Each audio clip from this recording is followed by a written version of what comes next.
Okay, we are back.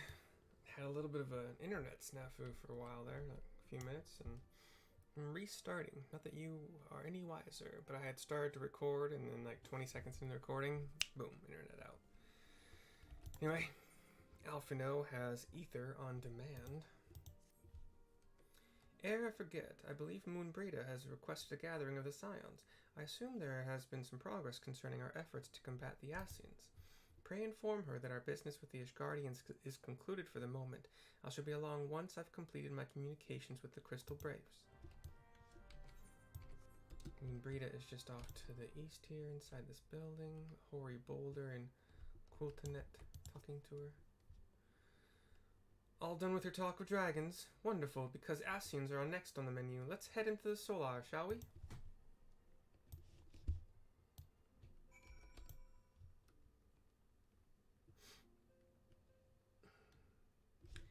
How you doing, Philomene? The Lady Knight from Ishgard cuts quite a gallant figure, doesn't she? Yeah. Yes, she does. Lucia. She's got my heart.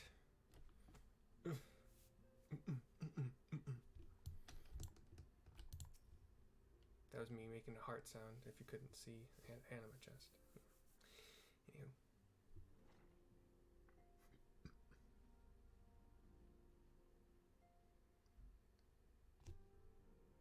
Now that everything's calmed down a bit, relatively speaking, I mean, I thought it might be a good time to share our progress on the weapon. Hooray for voice acting, I get a break. Woohoo! I believe we're on the verge of a breakthrough. Well, don't keep us all in suspense.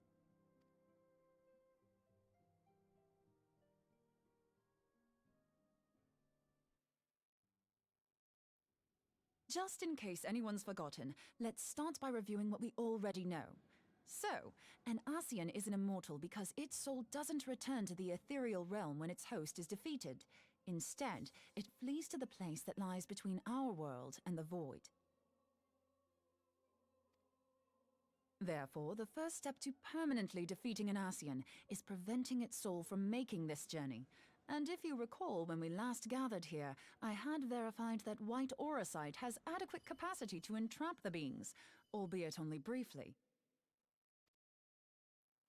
Which left the small matter of their extermination. Aye. To unmake an Ascian soul, one must needs smite it with a concentrated burst, or blade, of purest ether. However, we wanted for both the data and the means to forge such a weapon. Short of experimenting on an actual Ascian, you see, there's no way to gauge how much ether its soul is made of. As such, we don't know what etheric density our blade needs to have in order for it to work. So we'll just have to make the densest blade we can and hope for the best. Though that would require a lot of ether. Hang on a minute. Why didn't we think of this before? White auracite can hold an absolute heap of ether, can't it? Please tell me you're joking. God's sakes, Ida. I feel as though I'm reliving the same scene over and over with you. How many times do you need to be told that white auracite cannot store ether for long periods? Being intangible matter, ether is given to dispersion. Only in its crystallized form is it a stable source of energy. I will test you later on this, so see to it you do not forget. Why is Papa Limo being a dick? Being very dickish. And Ida is pretty, so you need to leave her alone. Right, yes. It's all coming back to me. Dick. So our hopes rest on good old crystals again, do they? While they are certainly reliable, they leave something to be desired in the area of portability. Indeed. I am reminded of the quantity of corrupted crystals required to thwart Leviathan, and the extraordinary lengths to which the Lamentsons went to transport them. What if it should prove that a similar quantity was needed to destroy an Ascian's soul? Or still more? I do not envy the poor sod who has to lug all of that around, on the off chance that an Ascian appears. That's the very problem we set out to solve. And I reckon we've found the answer. If it isn't practical to lug around the ether we need, we'll just have to draw upon another source. And the only viable source is the land. If you mean to tap the great river of Aether, know that it will entail considerable risk. Meddling with the currents may well induce a surge like to the one which despoiled Mordona. Give me a bit more credit, will you? Why would we need to tap the river when there are veritable reservoirs jutting out all over the land? Aye, I speak of corrupted crystals. It might be that their aspect is out of balance, but a crystal's a crystal. It contains ether, and we can help ourselves to it. While corrupted crystals are indeed abundant, there is no guarantee that they will be in close proximity at a crucial moment. But what if we don't need them to be? What if we could tap their power from afar, a malm away, say? If we could do that, we'd have ready access to ether aplenty in almost every corner of Eorzea.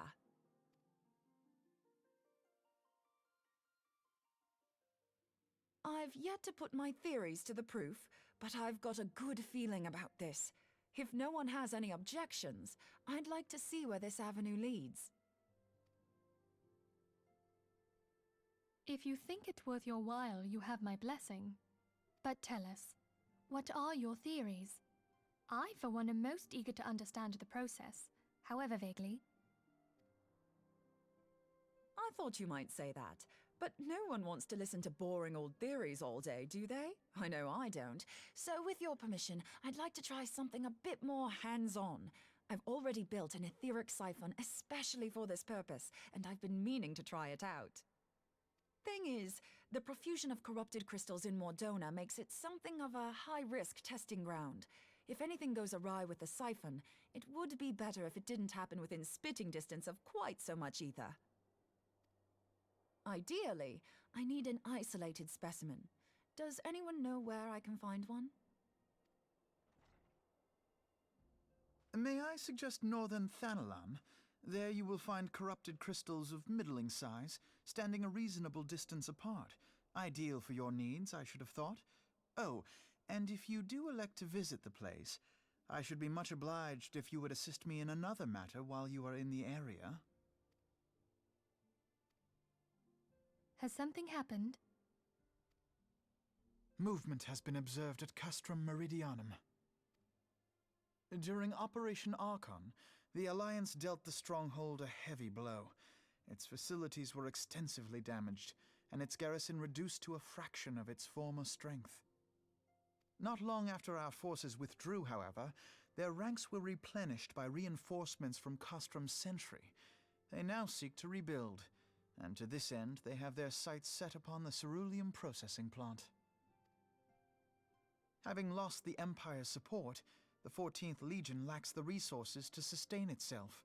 To them, this is a bid for survival, and they will doubtless fight like desperate men. Though I have dispatched the Crystal Braves, I fear their strength alone may not suffice to stay the Imperial assault. I would request the Scion's aid in the defensive effort. If I didn't know better, I'd say you were trying to inveigle us into fighting your battle with the promise of shiny crystals. Well then, consider me inveigled. I won't lie, the crystals you speak of sound perfect, so the Garleans have to go. Besides, we can't afford to beat about the bush. There's no telling when the Ascians will next appear. Thine eagerness to hurl thyself into the jaws of danger cometh as little surprise. Exercise due caution, I prithee. Though you have become a crystal brave, you are yet a scion, Alphino. We could hardly refuse you. Pray, join the Crystal Braves and lend them your support. Thangred and Papalymo shall accompany you.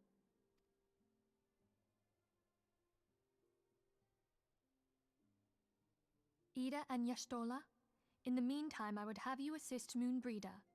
Scout out the crystal clusters, that the testing may commence as soon as the Garlean threat has been eliminated. If it please you, I shall continue mine own experiments on white orosite. Thank you, Arianger. Everyone, pray, see to your preparations and depart as soon as you are able. Go well, and be safe.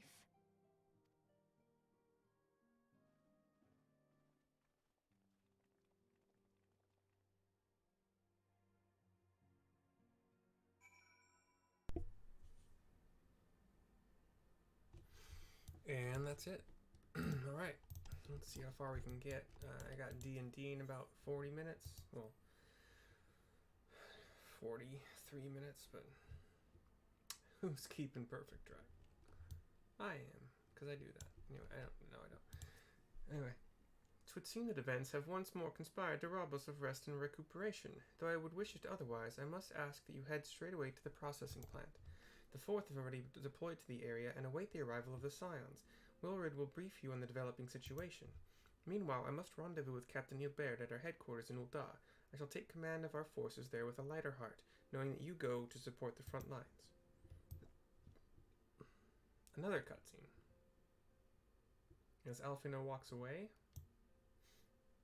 Hoary Boulder, Philemine, and I can never remember the mage's name that's always with Hoary Boulder. Coulsonet? Something like that. Your duties take you to Northern Thanalan, do they not? Coulsonet, we too must say our farewells to the Rising Stones for a time. Philemine travels to Ul'dah, and we shall serve as her escort. At my daughter's behest, I go to contact certain old acquaintances in the Gilded City. We are beset on all sides by civil unrest and imperial machinations, threatened by primals and troubled by dragons. We need all the allies we can muster. Many of my old friends hold positions of power, you see, and it is my hope that they can be convinced to aid the Scion's cause. If past events have taught us anything, then we know that Eorzea must present a united front or we shall fall. Ah, how extraordinary that my little Acilia is involved in such far-reaching affairs. I am proud that I might now stand at her side not only as a mother, but also as a colleague. A colleague with influential connections, but I fear that Ul'dah has become a place of danger even for one so familiar with her streets. Bah, woe betide the blackguard that so much as glares in your direction, milady. Hoary Boulder strikes a flexing pose, and Philemine laughs. I shall be well protected, it seems. Shall we be on our way, then? Hoary Boulder gives one last kind of hurrah, fist in the air toward you. Walks off. Philemine pats her chest a couple times, walks off after him.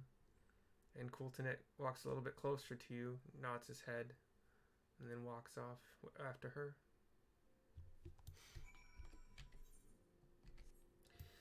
Hoary Boulder again is the red-haired Rogadin paladin geared, so like white armor, white shield on his back. And then Coulsonet has a dark kind of blue kind of mage's hat and green robes. He's an Elzen.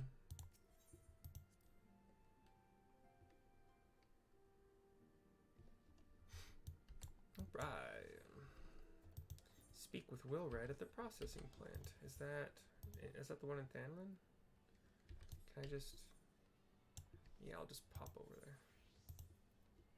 I'll just get rid of pop. 165, teleport to the Ceruleum Processing Plant that I apparently just have the home point for. I think it's north of Camp Blue Frog. Yeah, pretty far north of Camp Blue Frog, but in the same zone. And it's right over here. Here's Wilred. Cutscene. Commander Levalier sent word that you'd be coming. A veteran of your talents is most welcome. Not that I don't think we can handle the situation, mind you. I've learned a trick or two since that disaster with the Amal Shah. But returning to the task at hand. The Flames reconnaissance scouts have reported Imperial soldiers assembling at Raban's push. Such a force is likely interested in only one thing, getting their hands on the resources found here at the processing plant. The Garleans could begin marching on us at any time. Pray speak with Lieutenant Edelstein that we might coordinate our counter-strategy. In the meantime, I will inform the others that you have arrived. No doubt it will be welcome tidings.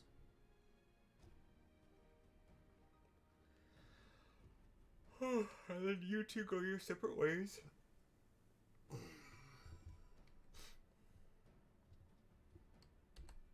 And then Edelstein's right here. Okay. Lieutenant Valkyr, my soldiers yet tell tales of your deeds during Operation Archon. Would that we could sit a while and reminisce about old times, but I fear more pressing matters require our attention.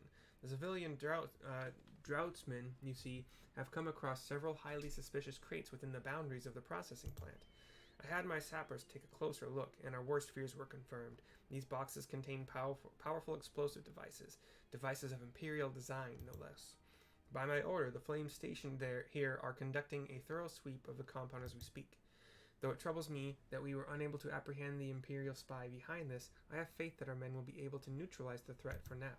In the meantime, our scouts bring troubling news on the latest movements of the Imperial army. I would once again ask for your aid. Aether on demand is complete. Omni counteroffensive is starting from Edelstein, the Flame Lieutenant. We've been keeping a close eye on that Garlean garrison, and 'twould seem the Imperials have finally begun to mobilize. According to the reconnaissance reports that just came in, the squads seen leaving the castrum are too few in number to effectively take and hold our position. They will likely mount a swift assault and focus on the acquisition of resources. I have, of course, also shared this report with the Crystal Braves. They've decided to take to the field to meet this assault head-on. I have apprised your fellow scions of the situation, and am heartened to know that they will be joining the effort. Pray report to Lieutenant Alian, and lend your much welcome strength to the counteroffensive.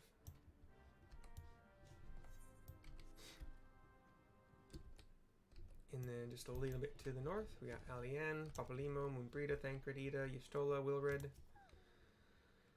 A veritable small force. Glad to have you with us, Mercy.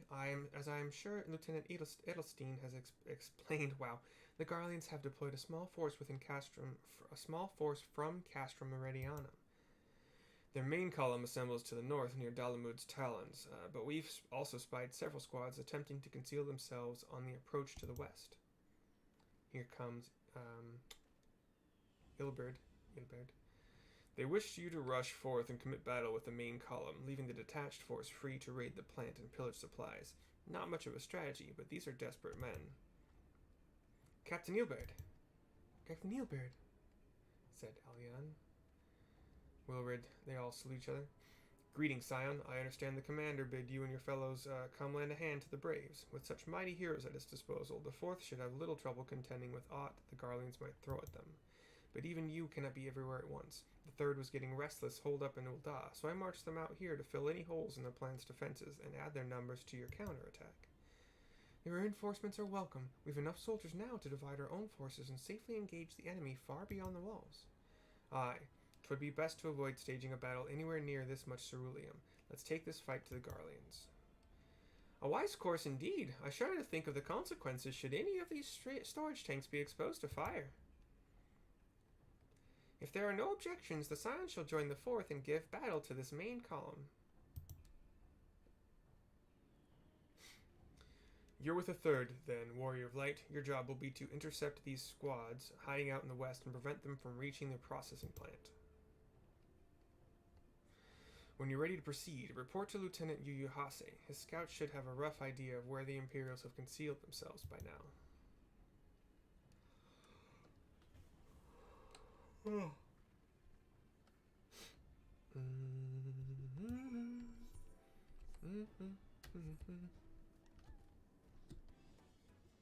And then Jazzwolf to the northwest. Yuyuhase and a couple Crystal Braves here.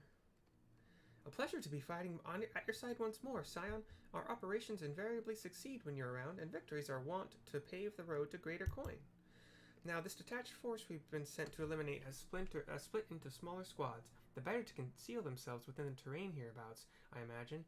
We'll need to split ourselves up as well to cover more ground, and make sure we root out all these would-be raiders. And seeing as you're an army unto yourself, I've assigned you your own areas to scour it clean of enemy soldiers. Aye, this will be a simple search and destroy. We'll rendezvous back here when the task is done. Happy hunting, Scion. This is the one where I have to like kill 3 of each kind of thing. Defeat the Imperial squad. Oh, okay. So I have to go directly west. Kind of this little peninsula, but there's a little bit of a land bridge as well. What you got going on?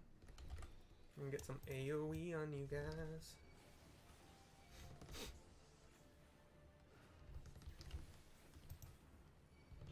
Got a mech warrior with drill hands.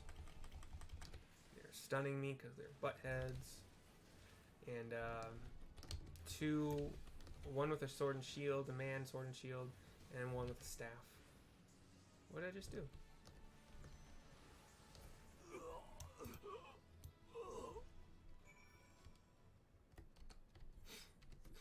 They're done. Ugh, process is so dumb.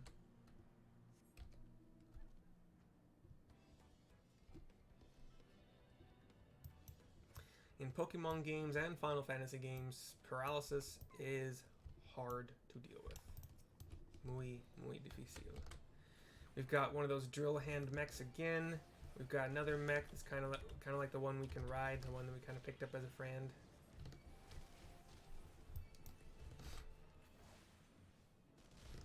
And I have angered an earth elemental as well, but it's dead now. All that's left is a couple mechs here. No, just one mech. Dang it. I've angered another earth elemental accidentally this time. Well, the first one was accidental too. I'm just gonna hit you with a sword. Just one time. Thank you. Alright, they're all down. Where's my next target? Oh, just going back. Back to base.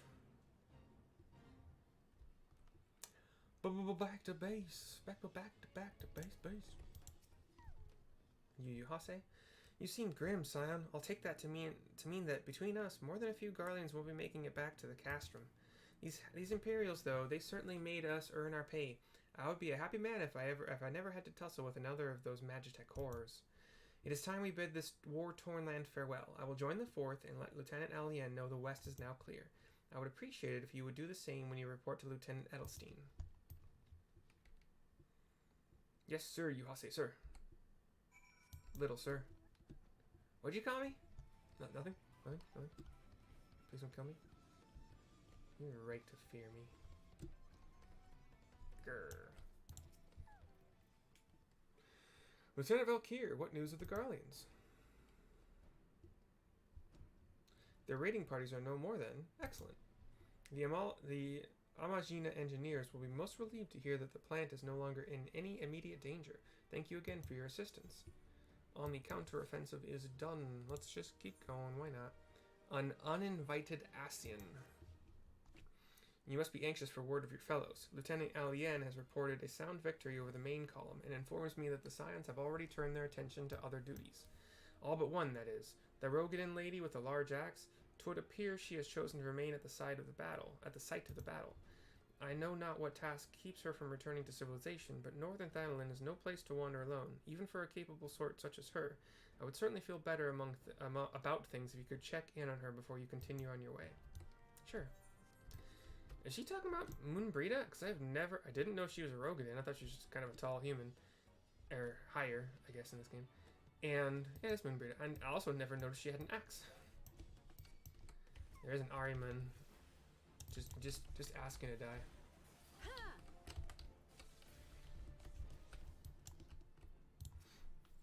Oh, cutscene when I talk to Moonbrita. Hold on, I won't be a second.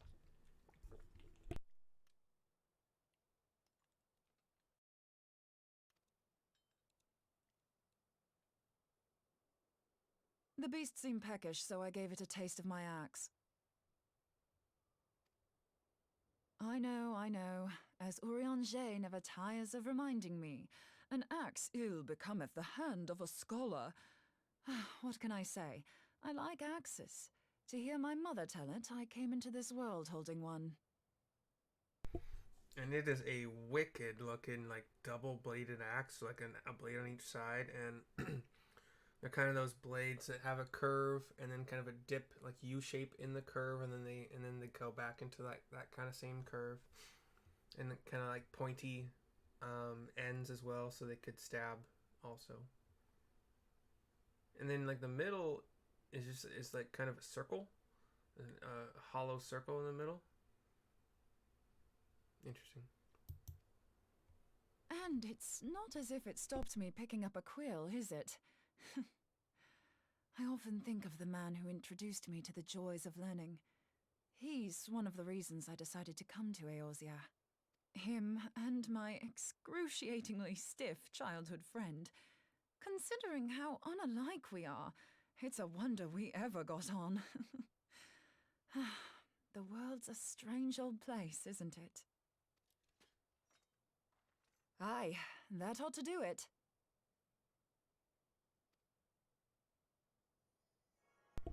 She holds this wand up to this, kind of like... So far, so good. At these concentrations, it shouldn't matter too much if something goes awry. Just enough ether to make it interesting. The crystal is like this reddish-orange, kind of fiery glow to it, and it's like a 3-pronged tall, like 2-story tall crystal. So like, if you could picture a 3-toed foot or three-fingered hand kind of thing, or claw, it's kind of what it looks like jutting out of the ground with like 3 claws in the air. Did you see that? The way the crystal glowed? The siphon works, I'm happy to say. With a few refinements, it should satisfy our appetite for ether, which just leaves the small matter of forging our blade. I'm not sure how to go about it just yet, but I swear to find a way. I'll put a blade in your hands if it's the last thing I do. Foreshadowing? Probably not. She senses me. A useful talent.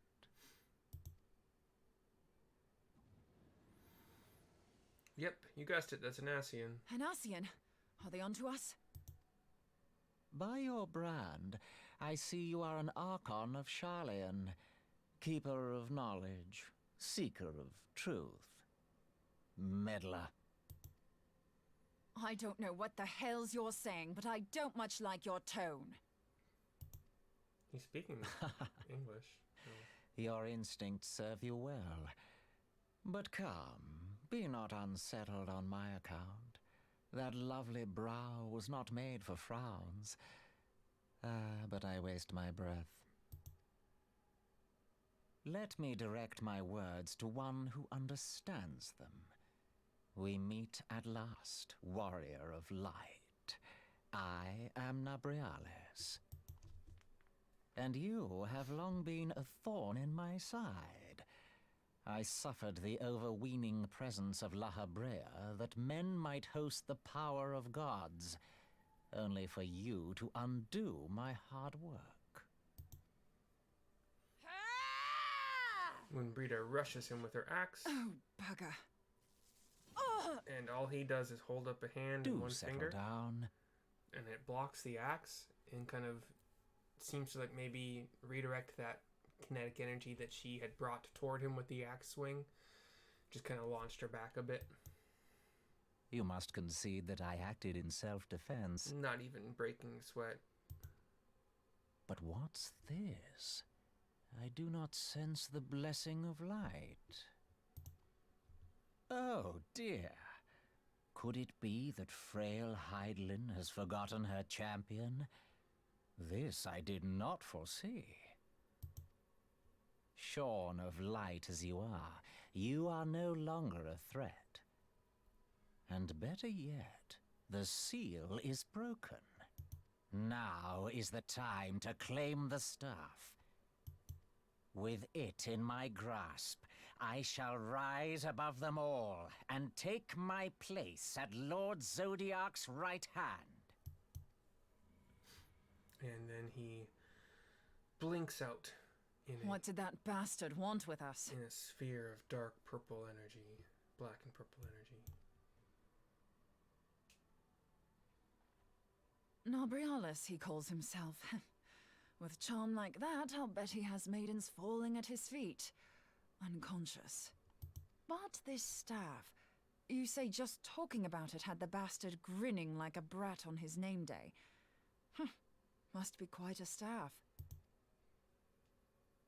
Oh, gods. He means Tupsimati, Master Louis Soir's staff.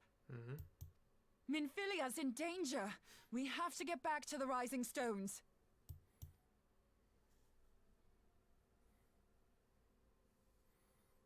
To the rising stone, lightning try to do.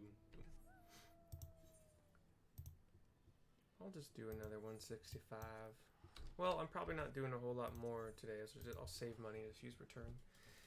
Go back to Revenant's Toll, hopefully in time to interrupt the Ascian and his machinations. Machinations. Hey, machinations. I'm so sorry to put that in your head.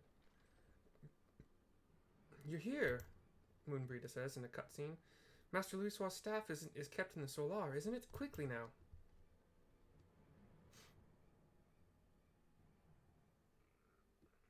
The two of you go running toward the Solar. The staff is not in its normal place on display, because You two! Minfilia has it in her hands, trying to guard it. The Ascian is here. So, you were able to divine my intent. What now, warrior of light? Ah, but that name is no longer fitting. You have become decidedly dull, and quite incapable of barring my entry. What do you mean? You truly do not know? Then I suppose it is only right that I enlighten you. The blessing of light kept you and your fellow meddlers safe. It was that which prevented my kind from entering your domain. He has teleported into Minfilia's chair behind her. My kind, I say, though it had no power over the likes of Elidibus and La Habrea. Being of this world, they could come and go as they please, while I could only look on. But I need look no longer. Now that the seal is gone, I mean to act. Unlike the others, I am not given to waiting. I shall take that staff and bring about the next rejoining. Rejoining? Then it was your doing. The Isle of Val, the scholars, all of it.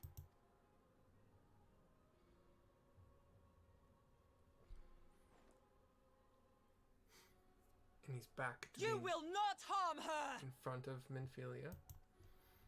Moonbreeder once again jumps into the air, tries to axe him, but he shoots a beam of dark light through her midsection and launches her back.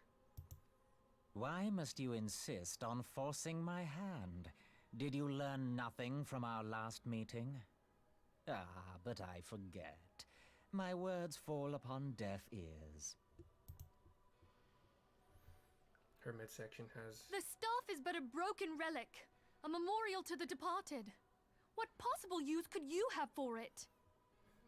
Her midsection has, that same kind of evil, dark and purple energy, dark black and purple energy, kind of flowing about it. Moonbreeder, not Minfilia.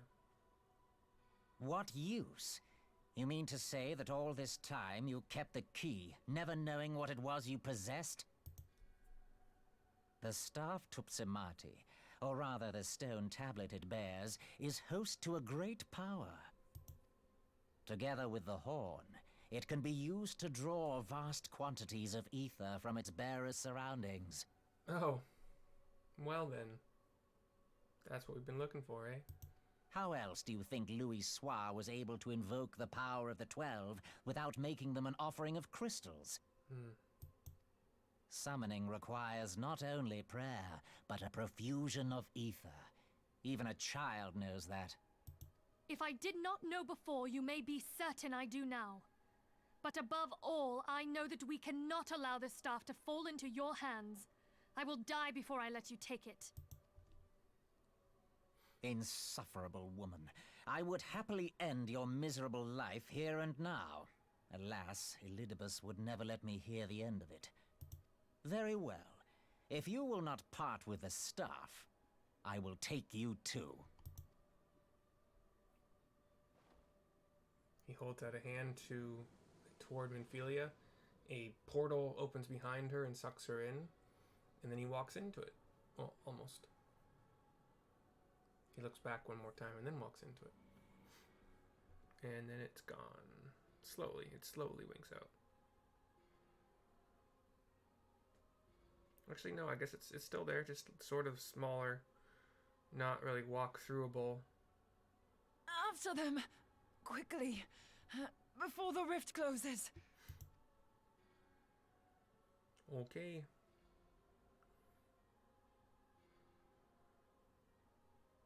Do I have time for this? Is it a dungeon? Oh, the chrysalis now available. Okay, yeah, I don't have time for that.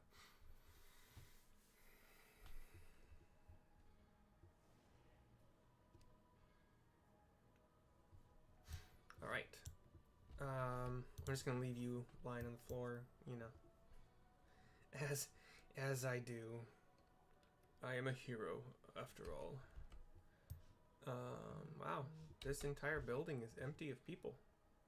I kind of forgot about that, because everybody went their separate ways to do their separate things. Interesting. Interessante. Alright, that is the end of this video. I'm getting ready for D&D, making a drink, and yeah. Thanks for stopping by. I'll see you next time.